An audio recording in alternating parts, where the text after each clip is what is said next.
Buongiorno e benvenuti da 7 in punto. Ecco, siamo tornati, si è conclusa la pausa natalizia della nostra trasmissione e torniamo occupandoci di un tema al centro da troppo tempo delle verifiche. Di FAS si muore, con il punto interrogativo è il titolo della nostra trasmissione, perché ci sono delle novità contenute in un documento che Marina Lecis, che è il consulente tecnico alla terra dei FAS, è un consulente ambientale del Tribunale di Padova, ha portato e ci aiuterà a capire qual è lo stato dell'arte. Buongiorno e benvenuta. Buongiorno. Lei ha in mano un documento in data 26 ottobre in cui c'è la prova provata che chi doveva sapere, parliamo della Regione Veneto, sapeva, però un documento che da ottobre, quello che è venuto fuori in questi giorni. Sì.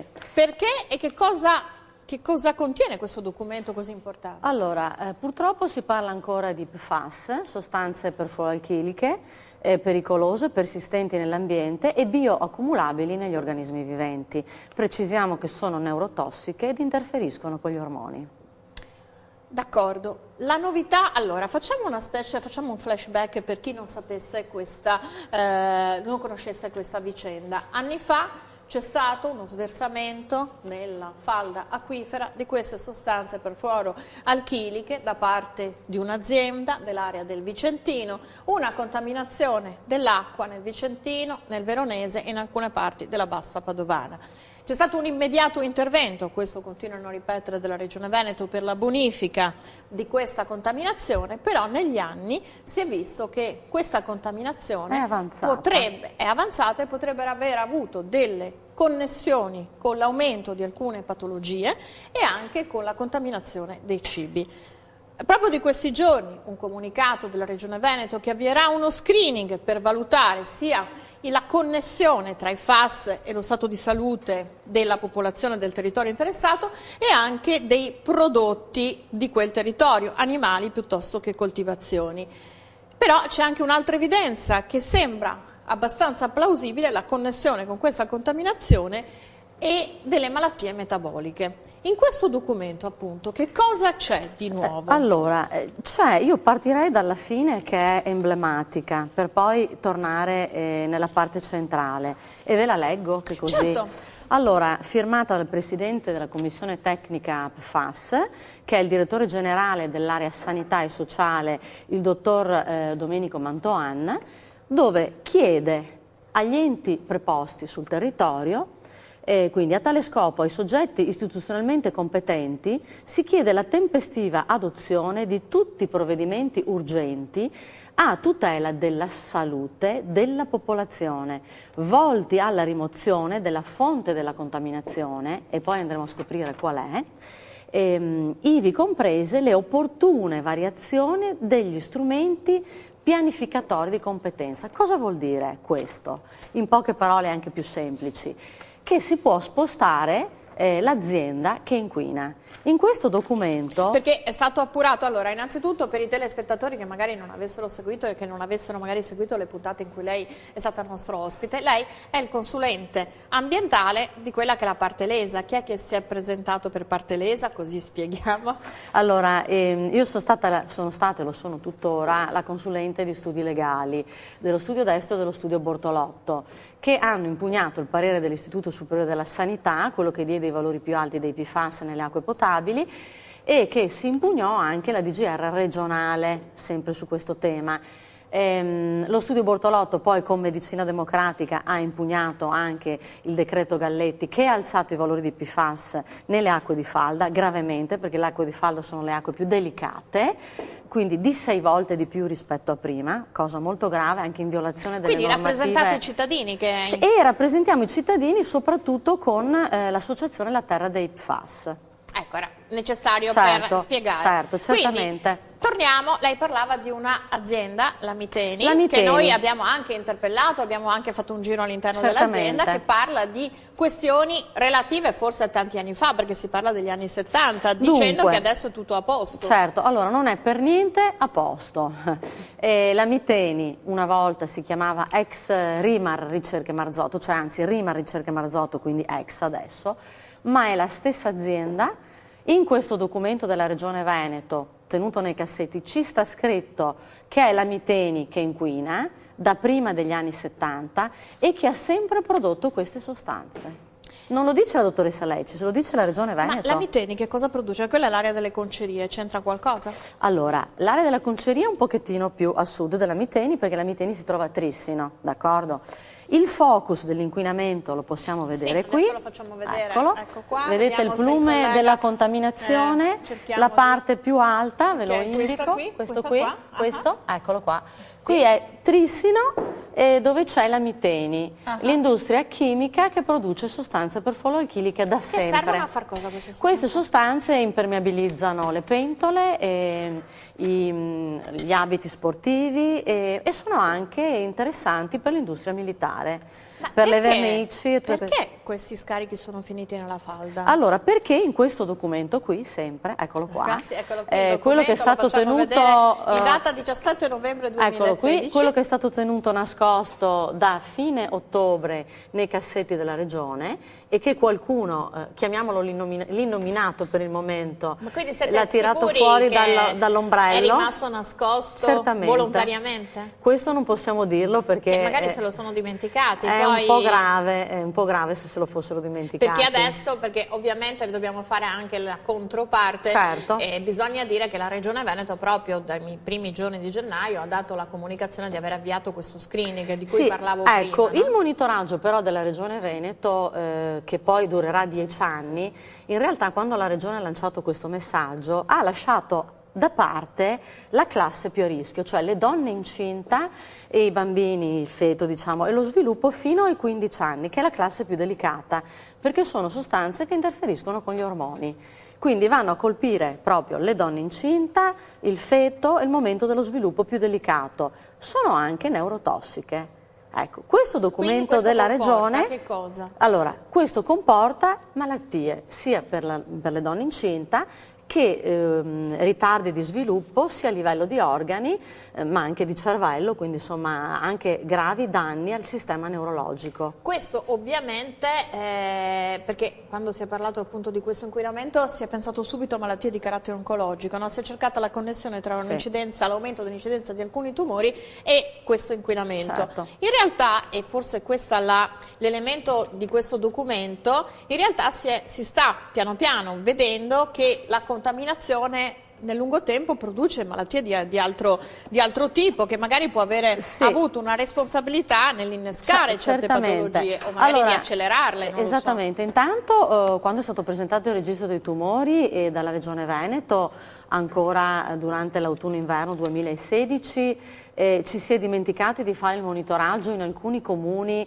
praticamente come il comune di Vicenza è stato escluso, il che è anche molto grave. Quindi il monitoraggio riguardo alle malattie diciamo oncologiche non è completo e quindi non si può riconoscere una causa e un effetto. Anche perché l'acqua corre in falda, no? L'acqua corre in falda, troviamo la contaminazione anche in acqua superficiale, tutto il bacino del Frattagorzone è contaminato fino alla foce. Parliamo anche della provincia di Venezia interessata e di Rovigo. Quante persone sono state interessate da questa contaminazione? Allora all'inizio si è detto un numero più veritiero, 450.000 persone potenzialmente.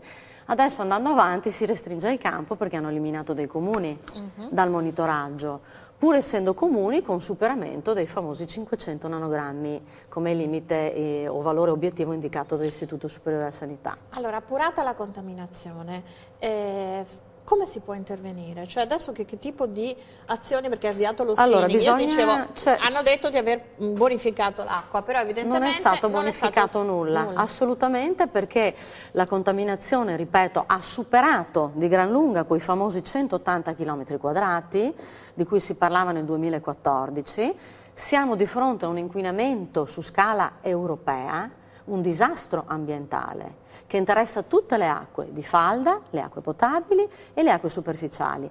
Sostanze che sono già entrate in catena alimentare. Quando questo è avvenuto? È stato dimostrato dalle analisi che fece ARPA e le ASL, le 5 ASL, con i risultati presentati dalla Regione Veneto nel 2014. Questo vuol dire che la contaminazione comunque la si è scoperta nel 2014 o lavorava dagli anni lavorava 70? molto prima, solo che negli anni 70 queste sostanze non venivano analizzate. Ricordiamo che nel 1977 ci fu un altro grosso caso di inquinamento da altre sostanze chimiche che vennero analizzate per l'occasione, e il plume di contaminazione era lo stesso, identico di quello di adesso di PFAS.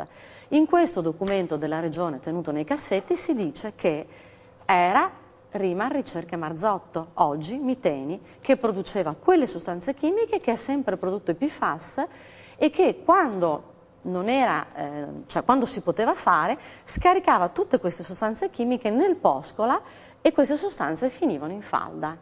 Ora capiamo anche perché sotto la Miteni, ce lo dicono le analisi di ARPAV del 2013, ci sono 264/65 milioni di nanogrammi il litro sotto la Miteni.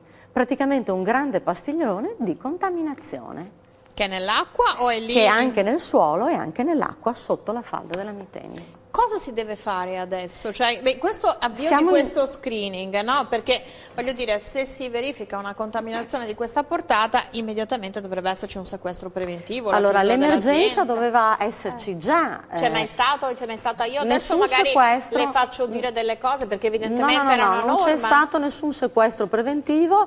Noi col lavoro degli avvocati e chiesto anche dal Movimento 5 Stelle insieme a Medicina Democratica, si chiese il sequestro preventivo dell'azienda, quindi lo chiese il Movimento, lo si chiese quando si depositarono le perizie in procura a Vicenza, a Verona e a Venezia, un anno e mezzo fa, se non sbaglio. Praticamente nel 2016, inizio 2016. Quindi, ecco, allora mi permetta di fare una riflessione da persona che magari in qualche modo fingo di aver capito, di essere insomma venuta a conoscenza di questa vicenda solo in questo momento.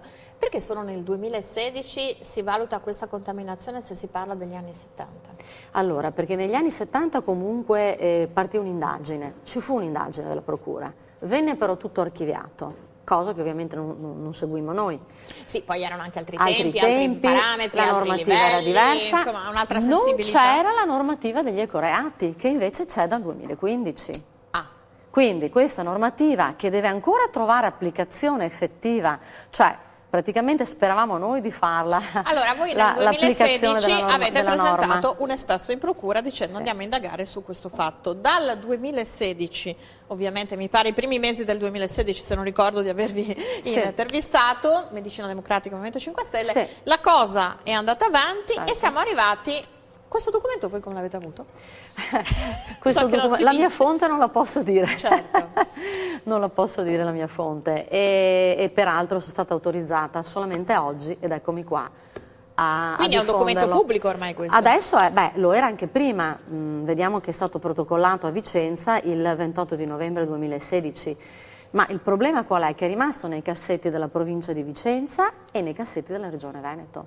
Vi siete dati una spiegazione perché probabilmente, ripeto, non voglio fare il legale d'ufficio difensore della Regione Veneto, però qualcosa si muove, lì è stato certificato, sono stati avviati gli screening, dal 17 novembre ai primi giorni di gennaio ci sta. A questo punto come intendete muovervi? Che cosa va appurato per la salute di chi vive? Perché mettiamoci nei panni di chi vive in quelle aree che sentono magari questo tipo di cose, al di là poi della burocrazia, al di là dell'iter, vogliono capire qual è lo stato, che cosa si può fare e come si può... diciamo che già in questo documento la Regione indicava o la chiusura o lo spostamento di questa ditta. Quindi c'è scritto lì? Praticamente sì, l'ultima parte che vi ho letto, perché quando si mette mano alla normativa urbanistica vuol dire che si mette mano allo spostamento dell'industria Miteni oppure alla chiusura dei rubinetti. Però spostamento vuol dire che viene portata in un'altra zona ad inquinare oppure è questa tipologia di azienda inidonea perché incide, che magari corrisponde alla falda e magari va messa, non so, in un atollo sperduto? Allora, questa bisogna dire che comunque è già un'industria a rischio, ex Seveso, e che si trova in un'area molto delicata. In un'area ricca di acque dove ci sono appunto, c'è il torrente Poscola, ci sono le falde che poi vanno a utilizzate per i gestori delle acque potabili, quindi vanno nel ciclo dell'acqua potabile. Di brutto c'è da dire che per anni, quindi per 40 anni, la popolazione ha bevuto queste acque. Certo. Dal 2013 i gestori delle acque hanno messo i filtri a carbone che dovrebbero intercettare appunto queste sostanze, ma prima del 2013 hanno bevuto l'acqua così com'era per tutti quegli anni. Dal 2013 c'è stato un intervento, però certo. prima di tutti quegli anni, allora adesso vogliamo verificare chi ha bevuto il bioaccumulo. Che tipo di, avete verificato ovviamente essendo consulenti ambientali, sì, che tipo di patologie certo, si sono sviluppate, sospette chiamiamole certo. in quell'area, che possono essere riconducibili poi, perché poi prima di muovere ovviamente... È ovvio che avete fatto risposta in procura, per una situazione così delicata bisogna fare degli screening che abbiano una risposta scientifica e direttamente riferibili a questo tipo di contaminazione. Nel nostro gruppo di lavoro c'è anche la tossicologa, la dottoressa Loretta Bolgan, che nel suo lavoro allegato alle nostre perizie che poi sono andate in procura cita anche il lavoro del 2013 di Perez, dove dice che i catena corta, che sono quelli che stiamo trovando adesso, entrano direttamente negli organi vitali, cervello, polmoni, reni, fegato, e che quindi si vanno a bioaccumulare negli organi che ci permettono di vivere, quindi anche cervello abbiamo detto, e quindi essendo sostanze neurotossiche è stato visto che nella popolazione contaminata, nelle aree contaminate, nell'area rossa, c'è un aumento dell'Alzheimer, delle malattie neurologiche, lo dice anche la Regione Veneto in questo documento, del diabete, non quello diciamo tranquillo ma quello pericoloso, esatto, e di tutte anche le cardiopatie, ischemie, cardiopatie, ischemie, esatto, e si muore di queste malattie. Si muore, come si muore anche di tumore, ma si muore anche di queste malattie, e che sono causate da queste sostanze. Si citano anche gli studi della DuPont, che si sa che lì hanno chiuso l'azienda che inquinava come inquina la Miteni adesso, e che hanno obbligato in America la DuPont non solo a chiudere i rubinetti, ma a pagare tutta la bonifica e a pagare le patologie riscontrate nelle famiglie della popolazione contaminata. Si può fare, avete dei dati, c'è un numero di casi sospetti? Diciamo che c'è un aumento di queste malattie, c'è un'incidenza e un aumento importante, di un'alta percentuale, di queste malattie nell'area rossa, che poi è quella della provincia di Vicenza e di Verona, fino a Colonia Veneta, l'area dove c'è la massima contaminazione e dove si è visto anche un rapporto di causa-effetto. Ce ne ha parlato anche il presidente di medicina, dei medici per l'ambiente, il dottor Vincenzo Cordiano, in tante delle sue conferenze tenute in questi anni. Quindi questo rapporto di causa-effetto in qualche modo è stato certificato da alcuni studi scientifici? Certo, e dai medici, certamente. Quindi la Regione Veneto in qualche modo adesso segue la vostra linea, vuole andare a verificare, appurare, approfondire. Secondo lei quanto tempo ci vorrà per questo screening e voi avete pronto delle nuove azioni legali? Cioè, qual è la vostra azione? Le azioni legali, poi inviterete immagino l'avvocato Destro per l'attare dei FAS. Anche i responsabili della regione ovviamente contatteremo. C'è nel cassetto, ma è imminente, un ulteriore deposito presso la Procura di Vicenza. Per accelerare le verifiche o per ottenere anche uno stop magari? Perché immagino che di fronte a tutti questi dati si può pensare ad uno stop preventivo, e questo stop preventivo dell'attività quanto può essere?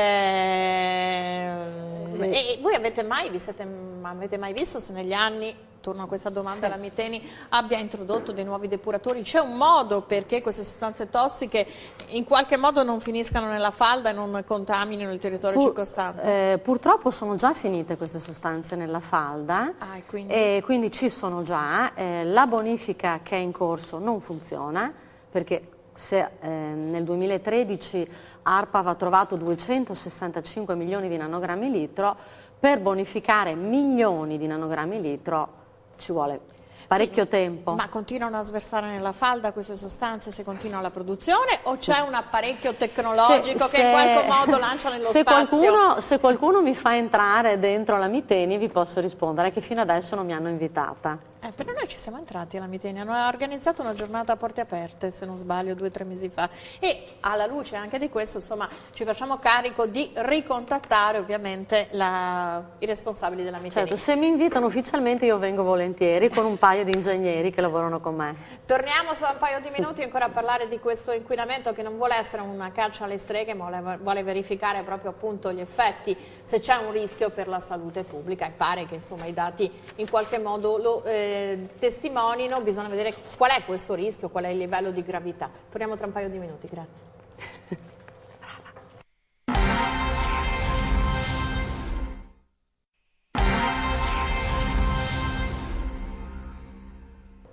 Siamo tornati in studio, continuiamo a parlare della contaminazione, dell'inquinamento da FAS e dello stato dell'arte di questa verifica, perché poi alla fine è questo che stanno facendo sia persone come Marina Lecis, che è il consulente tecnico della terra dei FAS, ma è anche un consulente ambientale del Tribunale di Padova, che rappresenta le eventuali parti lese da questa contaminazione, ma anche la Regione Veneto, che dal 1° di gennaio ha annunciato uno screening proprio per vedere come questa contaminazione, che risale agli anni 70, attribuibile all'azienda Miteni, in qualche modo sia legata a un'incidenza di alcune patologie. Qui tra l'altro appunto Marina Lecis oggi ci ha portato un documento che è in data 17 novembre 2016, in cui la Regione Veneto proprio quasi in qualche modo certifica questa contaminazione e avvia anche degli studi per verificare qual è il livello, per poi prendere dei provvedimenti che potrebbero essere anche il sequestro, la chiusura, il cessare l'attività. Lei prima mi diceva che c'è anche un elemento perché bisogna verificare quanto queste sostanze, che sono neurotossiche, e questo non lo dice né la Regione né la Miteni, ma lo dice la scienza, possono essere responsabili di un'incidenza di alcune patologie, incidenza che è stata verificata nella cosiddetta area rossa. Sì. Lei diceva che proprio è venuto a mancare, perché uno dice, ma come dagli anni 70 il bubbone è scoppiato nel 2013 e sono state fatte delle azioni preventive per evitare, con i carboni all'interno dell'acqua, per evitare che le sostanze finissero nella falda, però per il pregresso bisogna vedere quanto hanno lavorato queste sostanze. Per il pregresso la popolazione ha bevuto l'acqua, quindi ha bevuto queste sostanze, anche perché prima del 2013 non c'erano i carboni attivi, i quali invece trattengono queste sostanze, e che si bioaccumulano negli organismi viventi. Quindi il pericolo è questo: non sono sostanze di cui noi nel corpo umano riusciamo a liberarcene, no, negli anni si bioaccumulano, quindi pensate diventano parte integrante delle nostre cellule. Delle nostre cellule, e addirittura in catena corta si bioaccumulano negli organi vitali, cervello, reni, polmoni, fegato, e sono anche interferenti con gli ormoni. Quindi la classe più a rischio sono le donne incinta e la classe dagli 0 anni ai 15 anni. Classe e donne incinta che la Regione Veneto ha escluso fino ad oggi. Noi era dal 2013 che glielo dicevamo, che questa classe della popolazione doveva assolutamente essere monitorata per le caratteristiche di queste sostanze. Adesso che cosa pensate di fare? Siamo in violazione del principio di precauzione. Questo l'abbiamo scritto nei nostri ricorsi, nelle perizie che sono andate nelle 3 procure. Che cosa dice il principio di precauzione? Verona, Vicenza e Padova, perché c'è la Bassa Padovana. Sì, però noi avevamo depositato a Venezia un po' anche per procura distrettuale. No? Sì, anche perché la contaminazione ha interessato anche la provincia di Rovigo e anche di Venezia. Ecco, cosa dice il principio di precauzione? Che anche in caso di pericoli, anche solo potenziali, pensate, solo potenziali, per la salute umana e per l'ambiente, deve essere assicurato un alto livello di protezione. E questo alto livello di protezione noi tecnici e giuristi possiamo dire che non è stato ottemperato dalla Regione. Però è vero anche che se questa azienda additata come responsabile dal 2013 avrà messo in moto dei meccanismi di difesa, di bonifica, e se continua ad operare, insomma, evidentemente rispetta dei parametri, che poi sono i parametri di inquinamento. Purtroppo però questo documento che è del 2013 è la conferenza del Sistema Nazionale per la Protezione sull'Ambiente, firmato dall'ARPAV. Già nel 2013 si sapeva che sotto la Miteni c'erano milioni di nanogrammi litro di queste sostanze perfluoroalchiliche. Quindi non 500 nanogrammi litro, che è il valore obiettivo per le acque potabili, ma milioni di nanogrammi litro. E pensate che per bonificare milioni di nanogrammi litro ci vogliono decenni, decenni, decenni. Cioè nel tempo non si sa quando si può bonificare, ammesso che cominciassimo veramente a farlo bene già da oggi. Tornando alle azioni legali, visto che appunto voi rappresentate, io dico sempre parte lesa, nel senso la anche popolazione lesa, disastro certo. ambientale, no? Questo è il reato che ipotizzate? Certamente. Quindi nuovi esposti, nuove procedure e dove pensate, sperate, visto che adesso in qualche modo insomma la Regione è ufficialmente al vostro fianco, adesso faccio un paradosso, ma insomma c'è una consapevolezza semplicemente diffusa. Noi chiediamo quello che abbiamo già chiesto nei ricorsi e nelle perizie con lo studio legale Bortolotto, lo studio legale Destro, supportanti dal Movimento 5 Stelle e da Medicina Democratica, questo va detto, chiediamo che vengano chiusi i rubinetti di chi inquina. E chi inquina paga.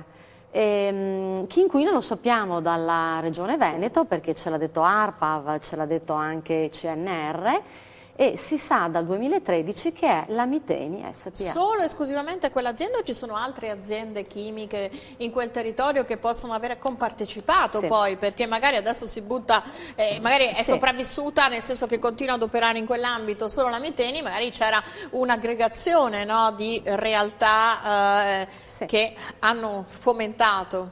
Allora, si sa che per il 97-98% è la Miteni. Anche il 98, anche il 99, cioè quasi il 100% la Miteni, e ce lo dice sempre l'ARPAV nel 2013. E quindi vuol dire che lo sapeva da un po' prima, perché parliamo delle pubblicazioni ufficiali noi. Esiste anche l'area delle concerie con i 5 depuratori, e si sa che nel polo conciario per impermeabilizzare le pelli si usano anche queste sostanze perfluoroalchiliche che servono appunto. Ma i 5 depuratori sono sufficienti a intercettarle? Allora, i 5 depuratori lavorano poi più a sud e viene tutto convogliato nel tubone Arica, viene scaricato a Cologna Veneta nel bacino del Frattagorzone, e dove lì purtroppo avviene la diluizione delle acque, quindi si preleva l'acqua pulita dell'Adige attraverso il LEB, che è quel canale artificiale che dovrebbe servire per l'irrigazione dei campi dell'area del Veneto, della bassa, centrale bassa del Veneto, e invece viene utilizzata per diluire quanto esce dal tubone Arica. Voi che comunque sicuramente incontrate chi abita in quel territorio, che percezione c'è di questa cosa? Senza poi creare panico, allarmismi, Ecco, e non è che uno possa... No, il panico e gli allarmismi non vanno mai bene, sono state fatte anche tanti incontri pubblici, tantissimi, in tutte le province che abbiamo nominato prima. Ci sono persone più attive, meno paurose, sì, altre più paurose. Dal punto di vista proprio della inchiesta a pelle, no? Avete, perché poi no, il parlare comune, cioè, avete potuto verificare, al di là che poi della scienza, della statistica stabilisce effettivamente i dati, vi hanno raccontato, non so, di casi X di malattia, non so, che concentrati in una famiglia piuttosto che in un'altra, un po' sospetti, un po' dubbi, non legati ai cosiddetti fattori ambientali generici che possiamo ritrovare? La provincia di Vicenza, insomma, è una provincia interessata da diverso tipo di inquinamento, non solo da PFAS, e quindi l'aumento delle patologie anche tumorali, respiratorie, eccetera, c'è, voglio dire, nelle zone più industrializzate c'è. Ci sono anche diversi studi, qui però stiamo parlando di PFAS, e che sono sostanze che si bioaccumulano, e con studi anche già fatti a livello internazionale. Ma facendo le analisi del sangue si possono... Certamente, facendo le analisi del sangue si trovano queste concentrazioni, e di fatto sono altissime proprio nell'area rossa. Quindi si può dimostrare un legame diretto della popolazione che vive lì e che aveva avuto per 40 anni queste acque, con la presenza di sostanze con una presenza interessante, bioaccumulabili. Peraltro Mantovan stesso ha dichiarato l'anno scorso di avere una contaminazione del proprio sangue, esatto, e anche la sua preoccupazione la disse ai giornalisti, quindi voglio dire, ce lo ricordiamo tutti. Sì, beh, poi insomma la questione, con questo concludiamo, è che che prima di prendere dei provvedimenti, lei che è un consulente del Tribunale Penale lo sa meglio di me, bisogna avere tutte le prove, le certificazioni, le verifiche, un po' anche come il petrolchimico di Porto Marghera. Poi bisogna anche ribadire che poi tra le vittime del petrolchimico di Porto Marghera ci furono anche gli stessi dirigenti che morirono di tumore, perché poi, quindi, per non volere fare una demonizzazione, cioè, però il problema c'è e va risolto. Certo. Ringrazio Marina Lecis, consulente tecnico della Terra del FAS, e ringrazio voi. Torniamo tra un paio di minuti con un altro ospite e un altro argomento. Grazie.